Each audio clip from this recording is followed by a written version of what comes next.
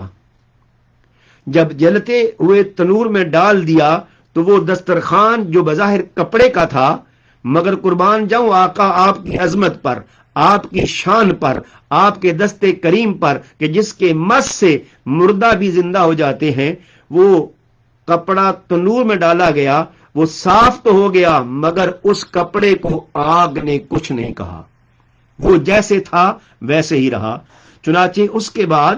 جب بھی اس دسترخوان کو استعمال کیا جاتا تھا تو اس کو صاف کرنے کے لیے آگ میں ڈال دیا جاتا تو وہ صاف ہو جاتا، مگر اس کو آگ کچھ نہیں کہتی تھی۔ معزز سامعین و ناظرین، یہ بات نوٹ کرنے اور سمجھنے کے قابل ہے کہ وہ آگ جس کا کام جلانا ہے اور وہ جلاتی ہے، کوئی چیز بھی ہو جلا دیتی ہے، مگر کیا وجہ ہے کہ وہ دسترخوان، وہ قماش، وہ کپڑا جس کو حضور نبی کریم صلی اللہ علیہ وآلہ وسلم کے دست اقدس نے مس کیا تھا، اس کو آگ نے نہیں جلایا۔ اس سے معلوم ہوا کہ جس چیز کو آقا کریم دست مبارک لگا دیں اس کو تو آگ بھی کچھ نہیں کہتی۔ تو دوستو، بزرگوں اور سامعین و ناظرین، ہمیں سمجھنا چاہیے کہ حضور نبی کریم صلی اللہ علیہ وآلہ وسلم کی عظمت، آپ کی شان اور آپ کا مقام و مرتبہ اللہ کی بارگاہ میں کیا ہے۔ اللہ تعالی ہمیں وہ بصیرت عطا فرمائے، وہ ادراک عطا فرمائے، وہ شعور عطا فرمائے کہ ہم جس طرح اللہ کریم ہمیں آقا کریم کی شان دکھاتا ہے ہم اس کو سمجھیں۔ یہ آیت کریمہ اگرچہ اب صحابہ کرام تو نہیں ہے اور آقا کریم کا بظاہر آواز دینا اب نہیں ہے عملی طور پر، مگر ہمارے لیے یہ کافی ہے کہ حضور نبی کریم صلی اللہ علیہ وآلہ وسلم کی عظمت اور مقام کیا ہے۔ اللہ سے دعا ہے کہ وہ ہمیں اپنے حبیب مکرم کی عظمت کو سمجھنے کی، آپ کی ذات سے محبت کرنے کی اور آپ کے اسوہ حسنہ پر عمل کرنے کی توفیق عطا فرمائے۔ وما علینا الا البلاغ المبین۔